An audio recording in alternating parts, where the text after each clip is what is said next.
In October of 2018, 27-year-old librarian Sarah Jenkins planned her last hike. She disappeared in the vast wilderness of the White Mountains of New Hampshire, a region known for its breathtaking beauty and treacherous, unpredictable weather. She had promised to be back in 3 days. 5 years later, when two amateur explorers broke through a sealed wall in a forgotten Cold War bunker miles from any trail, they found what remained of her. Her body was not just hidden, it was entombed. A silent centerpiece in a concrete vault that was never meant to be opened. If stories like this draw you in, take a moment to subscribe to Kilo Stories and like this video. It helps us keep uncovering the mysteries time tried to bury. On the morning of October 12, 2018, Sarah Jenkins locked her small apartment in Portland, Maine, and loaded a well-worn hiking pack into the trunk of her silver sedan. For Sarah, the mountains were not an escape, but a return to a place where the world made sense. She was a meticulous planner, a trait that served her well in her career as an archivist and in her passion for solo hiking. Her route was a familiar one, a 25-mile loop through the Pemigewasset wilderness, a challenging but well-trodden path. Before leaving, she sent a text to her older sister, a simple message that would later be scrutinized endlessly by investigators. Heading up. The weather looks perfect. See you Sunday. Around 10:30 a.m., a park ranger at the Lincoln Woods trailhead saw her checking the map at the information kiosk. He later recalled her bright blue jacket and confident smile. She asked a few questions about trail conditions on the upper ridges, confirming she had microspikes and cold weather gear. She was prepared, competent, and showed no signs of distress. This would be the last confirmed sighting of her alive. The trail she took weaves through dense forests and across rocky, exposed ridgelines. For the first day, everything seemed to go according to her plan. At 6:45 p.m., she used her satellite messenger to send a preset "All is well" message, its coordinates placing her at a designated campsite near the base of Bondcliff. The sky that evening was clear, and the silence of the mountains settled in. The next day, there was no message. Her sister, knowing Sarah's adherence to routine, felt the first prickle of unease. When Sunday evening arrived and Sarah's car was still the lone vehicle in the parking lot as dusk turned to night, her sister called the New Hampshire Fish and Game Department. The officer who took the call was calm and reassuring, explaining that hikers often lose track of time or are delayed by weather. But her sister was firm. Sarah was never late. If she said Sunday, she meant Sunday. The search began the following morning, just as a cold front swept over the mountains, bringing with it a chilling rain and a thick, disorienting fog. At that moment, no one could have known that Sarah Jenkins was no longer on any trail. She had not been claimed by the wilderness in the way a hiker typically is. Her path had diverged into a place far colder and darker than any mountain ravine, a place of man-made silence where the echoes of the forest could not reach. The search for Sarah Jenkins, launched on the morning of Monday, October 15th, was a massive and immediate undertaking. The New Hampshire Fish and Game, bolstered by volunteers from various mountain rescue groups, established a command post at the Lincoln Woods trailhead. The initial search area was based on her intended route, a logical but ultimately futile starting point. Teams of experienced hikers and climbers were dispatched along the trail she was meant to have taken, their brightly colored gear a stark contrast to the muted, rain-soaked gray of the forest. The weather had turned against them. The fog was a physical presence, a damp wall that reduced visibility to a few feet and muffled sound, creating a profoundly isolating environment.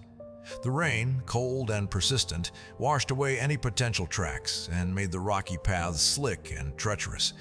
Search dogs were brought in, their powerful senses usually a key asset in such operations.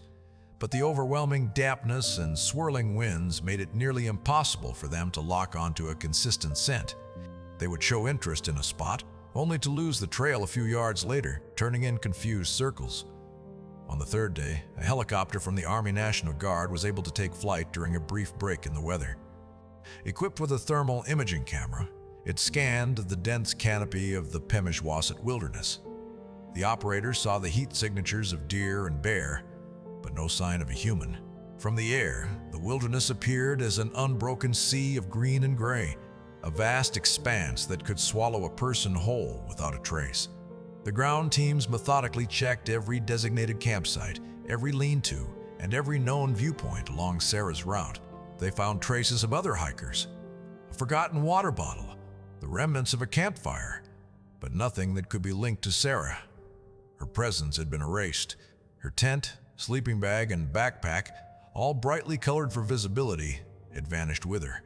The search expanded, becoming a grid search of the off-trail areas bordering her planned path. This was grueling, dangerous work. Rescuers rappelled into deep ravines, pushed through dense, thorny undergrowth, and navigated fields of massive boulders. They operated on the assumption that she had fallen and been injured, or perhaps sought shelter off the trail. In her car, investigators from the state police found her wallet, a change of clothes, and a half-finished bottle of water. There were no signs of a struggle, no indication of foul play at the trailhead. It looked exactly as one would expect, the car of a hiker who intended to return. After 10 days of relentless searching, with resources stretched thin and every logical area thoroughly covered, the official search was scaled back. The wilderness had offered no clues. It was as if Sarah Jenkins had stepped onto the trail and simply evaporated into the autumn mist. The official report concluded that she was presumed to have perished from exposure or an accident in an unfindable location. Her case was moved from an active rescue to a recovery, and then, as months turned into a year, to a cold case filed away in a quiet office. The mountains kept their silence, and the world moved on, leaving Sarah's family trapped in the agonizing limbo of not knowing. The forest floor was covered in layers of fallen leaves, season after season, burying a secret that nature had not created. For 5 years, the name Sarah Jenkins was a ghost story whispered among the White Mountains hiking community, a cautionary tale of how even the most prepared can be claimed by the wilderness. The file at the New Hampshire State Police Department grew thicker with administrative updates, but no new evidence. Her sister continued to call the lead detective every few months, a ritual of hope and despair. But the answer was always the same. No news, no new leads, nothing. The blue jacket, the confident smile, the meticulous plans, all had dissolved into a local legend, another soul lost to the unforgiving peaks. Then, in November of 2023, the silence was shattered. 2 young men from Boston, Alex and Ben, self-proclaimed urban explorers, were the ones to break it. Their hobby was seeking out forgotten places, abandoned factories, derelict hospitals, and, on this particular weekend, rumored Cold War-era military installations. An old online forum had pointed them toward a remote section of the White Mountain National Forest, miles from any official trail, where a so-called communications bunker was said to be hidden. After a grueling off-trail hike, they found it. The structure was almost completely reclaimed by nature, a low concrete rectangle, half buried in a hillside, its entrance obscured by fallen trees and overgrown vegetation. It was not on any modern map. Inside, the air was cold and stale, thick with the smell of damp concrete and decay. Armed with powerful flashlights, they explored a series of empty rooms, their walls covered in peeling paint and graffiti left by the few who had come before. In the deepest part of the bunker, they found a corridor that ended in a solid concrete wall that was visibly different from the rest of the structure. It was smoother, a slightly different color, and there were no seams, as if it had been poured long after the original construction. It was Ben who noticed the anomaly, a faint, almost invisible hairline crack near the floor. It didn't look like a structural flaw. It looked like a seal. Driven by curiosity, they returned to their car and retrieved a sledgehammer and a crowbar they carried for such occasions. The work was exhausting. For more than an hour, the only sounds were the sharp clang of metal on concrete and their own labored breathing. Finally, a section of the wall fractured. They pried away a large chunk of concrete, revealing not rebar and earth, but a dark, hollow space beyond. They had broken into a room. Alex aimed his flashlight through the opening, its beam cutting through the darkness. The light landed on a figure sitting upright on a simple metal cot. It was a woman dressed in hiking clothes, her bright blue jacket, a shocking splash of color in the monochrome decay. Her eyes were closed, and her skin was pale and waxy, but she was not a skeleton. The cold, dry, and hermetically sealed environment had preserved her. She looked, as Alex would later tell the police, like a mannequin in a museum display. Pinned to the front of her jacket was not a note, but a single, bizarre object, a small, intricately machined steel gear, polished to a mirror shine, of a type that belonged to no machine they had ever seen. The two explorers stumbled back, their adventurous thrill replaced by a wave of cold horror. They had not discovered a forgotten piece of history. They had opened a tomb. The arrival of law enforcement at the clandestine bunker transformed the remote hillside into a major crime scene. The initial call from Alex and Ben had been treated with skepticism until they sent a photo from their phones. Within hours, the area was swarming with officers from the New Hampshire State Police, Fish and Game, and the county sheriff's office. Getting to the site was a logistical nightmare. The nearest road was over 3 miles away, and all personnel and equipment had to be brought in on foot or by all-terrain vehicles. A perimeter was established, and the two young explorers, now key witnesses, were escorted back to a command post for a formal interview.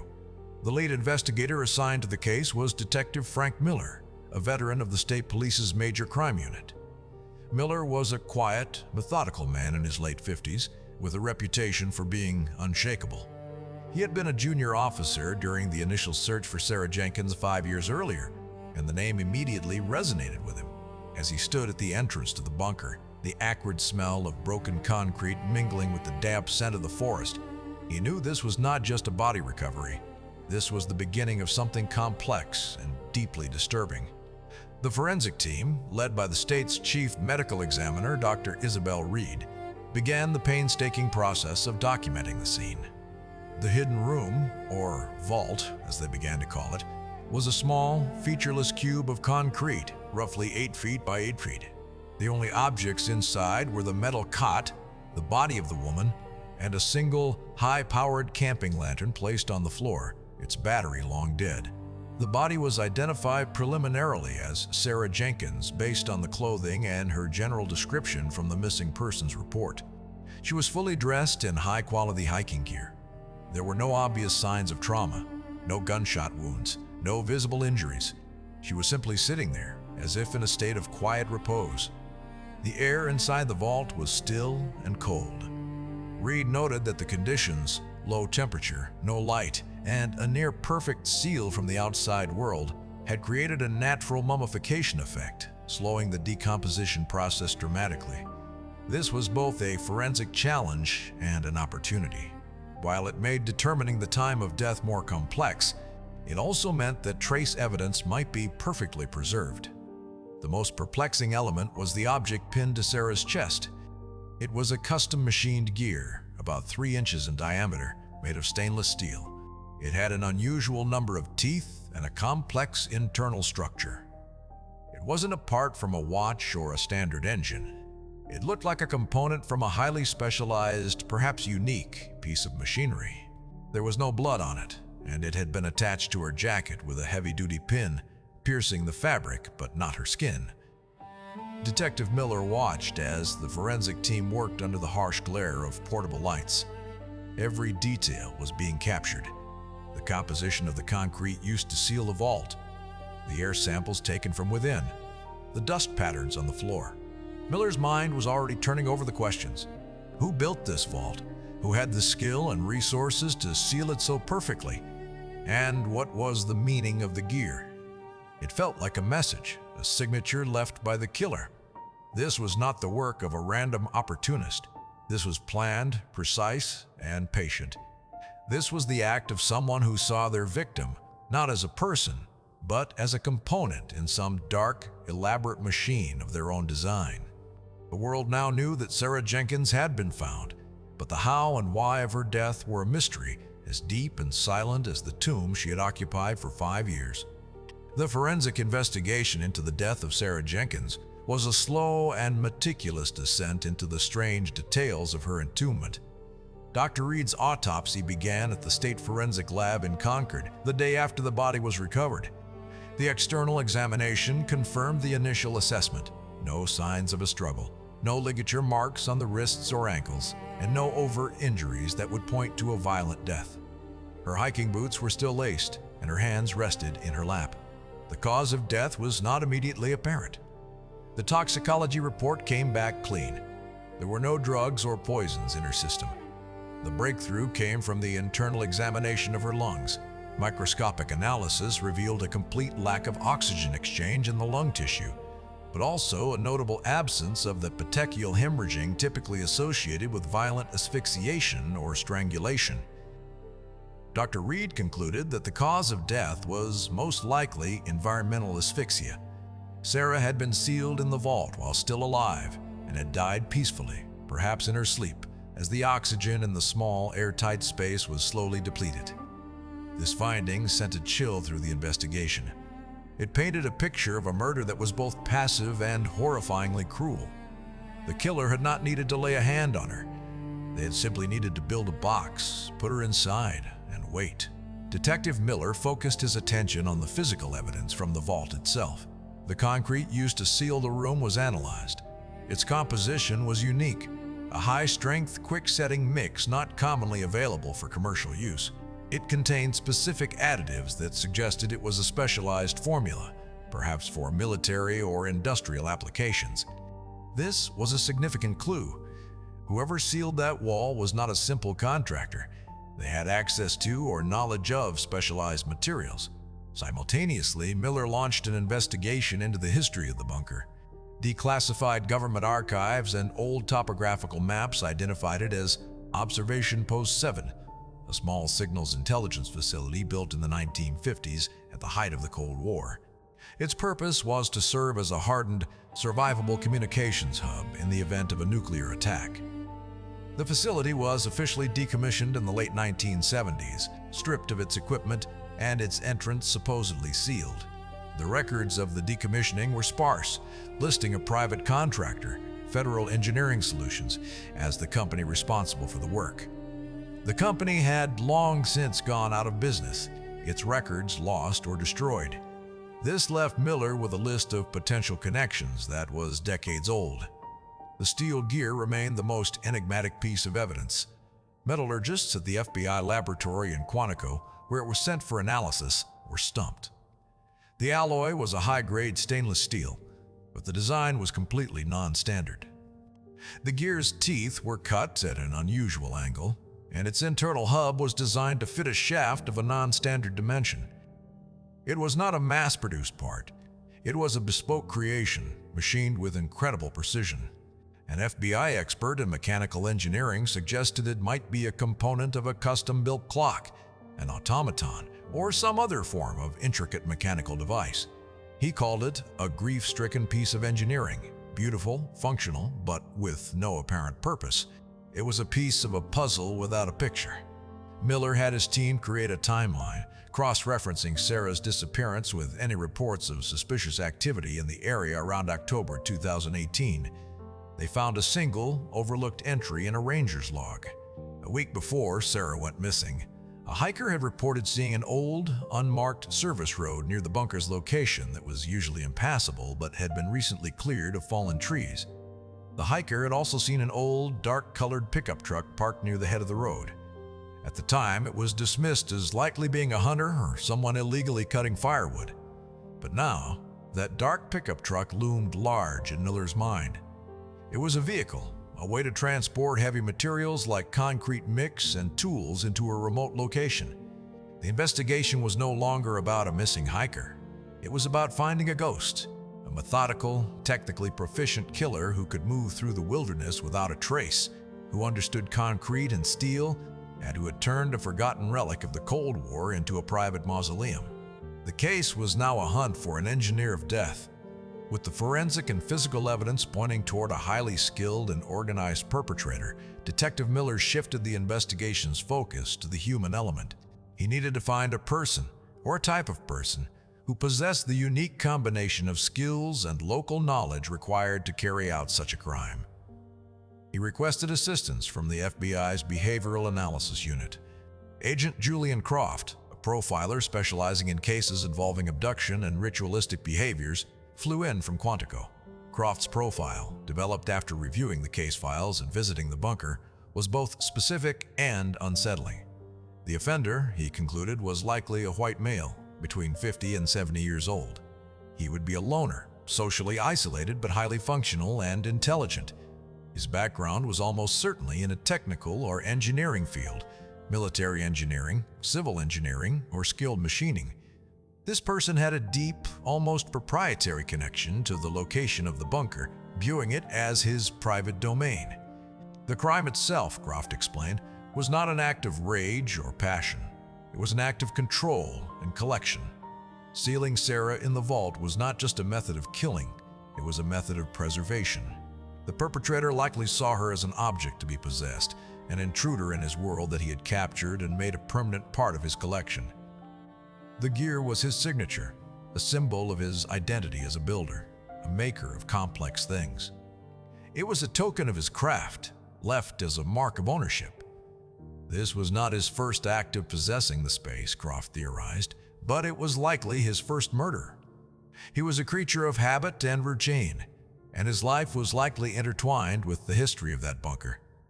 Armed with this profile, Miller's team began the arduous task of digging into the past. They revisited the defunct contracting company, Federal Engineering Solutions. After weeks of tracking down old state business archives and tax records, they managed to compile a partial list of employees who had worked for the company in the late 1970s. The list was a collection of names, many of whom were now deceased or untraceable. The investigators began the slow process of cross-referencing the names with local residency records, driver's licenses, and property deeds. They were looking for anyone who had stayed in or returned to the area around the White Mountains. The work was tedious, a search for a needle in a haystack of decades-old data. While that search was underway, another team recanvassed the small towns bordering the national forest. They showed the photograph of the steel gear to mechanics, machinists, and owners of old workshops. For weeks, they got nothing but shakes of the head. Then, in a dusty, cluttered machine shop in the town of Lancaster, an elderly machinist named George Cobb looked at the photo and paused. He didn't recognize the gear itself, but he recognized the style of the work. The tooling marks, he said, peering through a magnifying glass. The precision of the cuts. This is old-school work, not something you do on a modern CNC machine. This was made by someone who knows their way around a manual lathe and a milling machine, someone who takes pride in it. He recalled a man who used to come into his shop years ago, buying specialized cutting tools and blocks of high-grade steel, always paying in cash. The man was quiet, reserved, and knew exactly what he was looking for. He never said what he was building. George only knew him as Arthur. He hadn't seen him in years. The name Arthur was tenuous, but it was the first potential lead that felt real. Miller's team cross-referenced the name with their list of former Federal Engineering Solutions employees. They found it, Arthur Crane, an electrical engineer who had worked for the company from 1975 until it closed. His last known address was a rural property in Coos County, less than 30 miles from the bunker.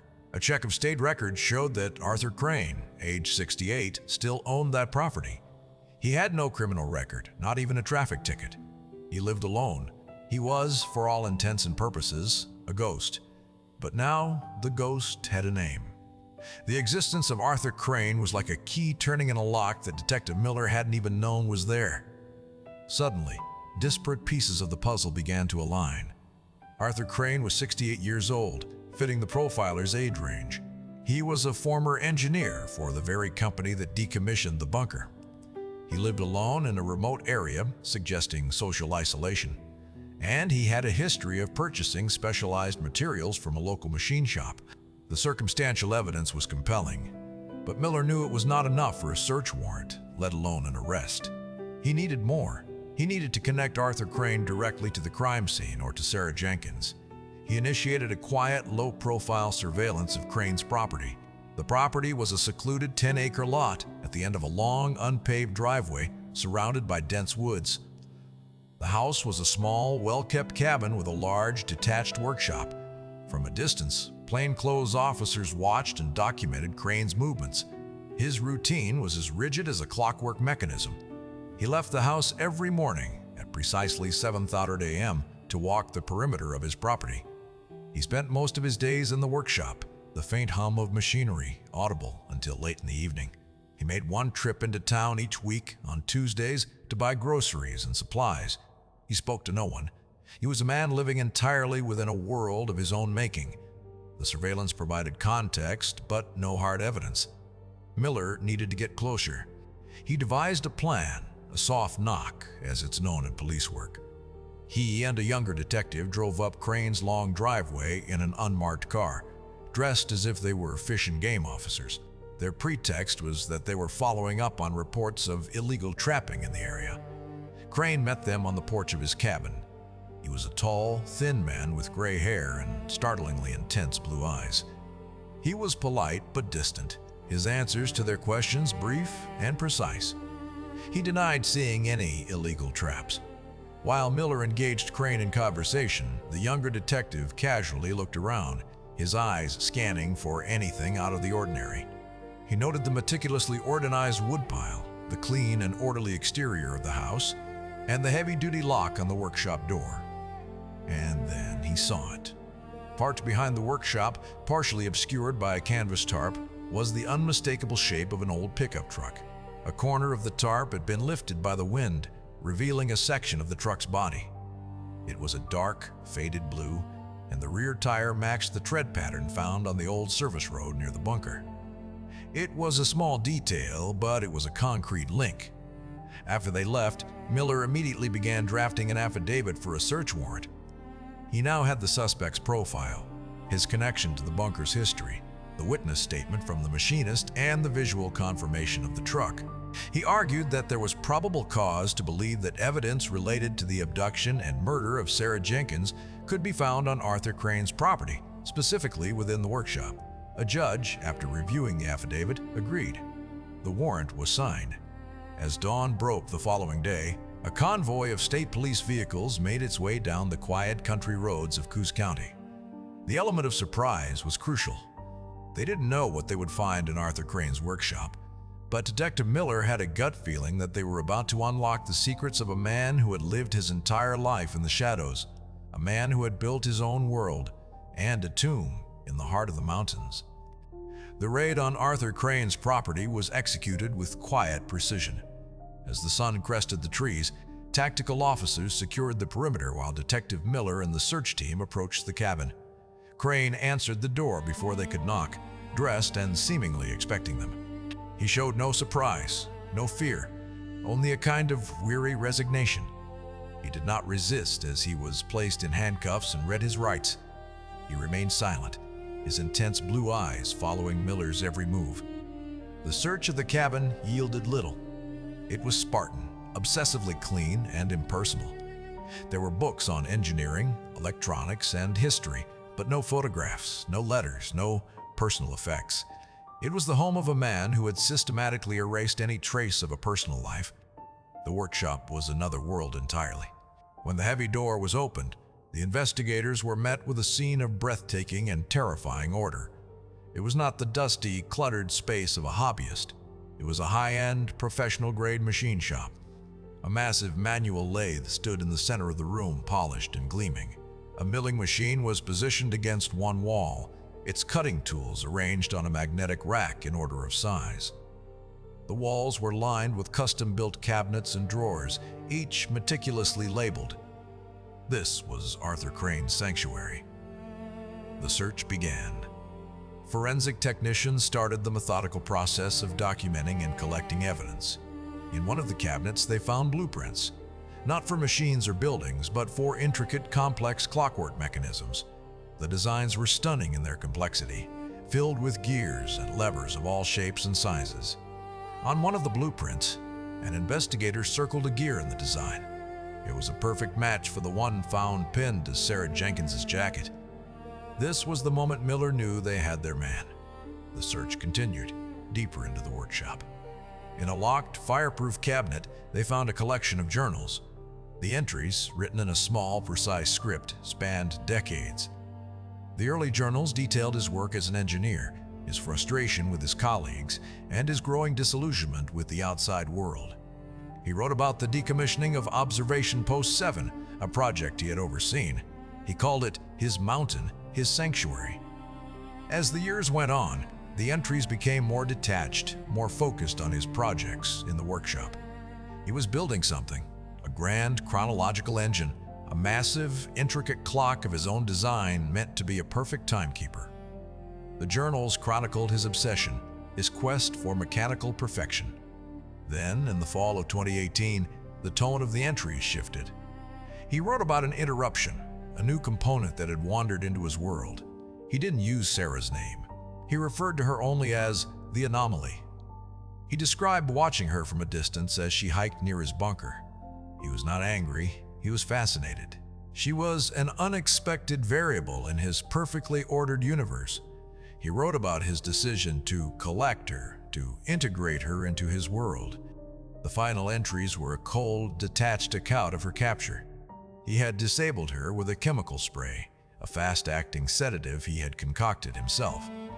He had carried her to the bunker, to the vault he had prepared years earlier as a quiet room. He described sealing her inside, not as an act of murder, but as an act of preservation. He was placing her in stasis, making her a permanent, unchanging part of his world. The last journal entry, dated the day after he sealed the vault, was a single sentence: "The anomaly is stabilized. The mechanism is complete." In a small, velvet-lined box on the workbench, the search team found a collection of other machine steel gears, each unique and polished to a mirror shine. They were trophies. The evidence was overwhelming. They had found the blueprints, the journals, the tools, and the trophies. They had uncovered the entire secret world of Arthur Crane, a world of gears, concrete, and cold, calculated obsession. The interrogation of Arthur Crane was unlike any Detective Miller had ever conducted. It was not a battle of wills or a series of denials. It was a lecture. Crane sat in the sterile interview room, his hands calmly folded on the table, and explained his actions with the detached precision of an engineer describing a technical process. He showed no remorse, no emotion at all, save for a flicker of pride when Miller brought up the complexity of the gears. He confessed to everything, not as crimes, but as logical steps in a process. He explained that he had discovered Sarah Jenkins near the bunker by chance, while doing a routine check of the perimeter. He had watched her for hours, intrigued by her solitude and her methodical way of moving through the wilderness. In his mind, she was a kindred spirit, but also an intruder. "My mountain has a certain resonance," Crane said, his voice a low, even monotone. "A frequency. She was operating on that same frequency, but she was not part of the mechanism. She was an unregistered component. It created a dissonance." He explained that he had been preparing the vault for years. It was originally intended to be a soundproof, vibration-proof chamber where he could assemble the most delicate parts of his grand clock. When he decided to collect Sarah, repurposing the vault was a simple, logical step. He saw it as giving her a place of permanence, of honor, within his world. "The outside world is a place of decay, of imprecision," he explained. "Things fall apart, people disappoint. But in my world, in the mechanism, everything has its place. Everything is preserved." I gave her that. When Miller pressed him on the act of leaving her to die, Crane seemed genuinely confused by the question. "Death is just a cessation of biological function," he said. "Her physical form was preserved in a near-perfect state. The essence of her, the thing I observed, was captured. It was not a destruction. It was a completion." The gear, he confirmed, was his signature. Each one he made was a unique component for his clock, a piece of his life's work. By pinning it to her, he was formally inducting her into his creation. He was signing his masterpiece. Throughout the hours-long interview, Crane never raised his voice, never showed a hint of agitation. He was a man who had built a fortress not just of concrete, but of logic and obsession. A fortress so complete that morality and empathy could not penetrate its walls. Miller listened, his own sense of order and justice reeling from the profound emptiness of the man sitting across from him. He had found the murderer of Sarah Jenkins, but he'd also found something more disturbing. A mind that had so completely replaced humanity with mechanics that the act of taking a life was no different from fitting a gear into a machine. The case against Arthur Crane was airtight, but the legal proceedings were a mere formality. The true story was not in the courtroom, but in the silent, chilling logic of Crane's own mind. The trial of Arthur Crane, held in the Coos County Superior Court, was a somber and quiet affair. Crane's defense attorney, appointed by the court, attempted to build a case around an insanity plea, arguing that his client was living in a delusional world, incapable of understanding the nature of his actions. But the prosecution, led by the state's top attorney, methodically dismantled this argument. They presented the testimony of multiple psychiatrists who had evaluated Crane and concluded unanimously that while he was a man with a profound schizoid personality disorder and obsessive-compulsive traits, he was not legally insane. He understood that his actions would result in Sarah's death, and he understood that they were against the law. He simply did not believe that the laws of society applied to the world he had created. The prosecution laid out the evidence piece by piece, the blueprints from the workshop, the chillingly precise entries in his journals, the collection of trophy gears, and Crane's own detailed, emotionless confession to Detective Miller. The jury, a collection of local townspeople, listened with a mixture of horror and disbelief. For them, the wild, beautiful mountains were a backdrop to their everyday lives. The idea that such a cold and methodical predator had been living silently among them was a deeply unsettling revelation. Sarah Jenkins' sister took the stand to give a victim impact statement. She spoke not of anger or revenge, but of the vibrant, intelligent, and loving sister who had been stolen from her. She held up a photograph of Sarah, smiling on a mountaintop, and the image was displayed on a large screen for the courtroom to see. It was a heartbreaking contrast to the sterile, mechanical world of Arthur Crane. He talks about her as a component, an anomaly, she said, her voice trembling but firm. She was not a component. She was a person. She loved the silence of the mountains, and he turned that silence into a weapon against her. Crane watched her testimony without expression, his gaze fixed on a point on the far wall. It took the jury less than 2 hours to return a verdict, guilty on all counts, including kidnapping and first-degree murder. The judge sentenced Arthur Crane to life in prison without the possibility of parole. As he was led from the courtroom, he looked at Detective Miller, a flicker of something, not remorse, but perhaps a kind of professional curiosity in his eyes. "You are a man of process, Detective," he said, his final words as a free man. "You should understand." For Miller, the case was the culmination of his career, but it left him with a profound sense of unease. He had solved the mystery and brought a killer to justice, but he felt as though he had only glimpsed the surface of a dark and unfathomable abyss. The case of the hiker in the vault was officially closed.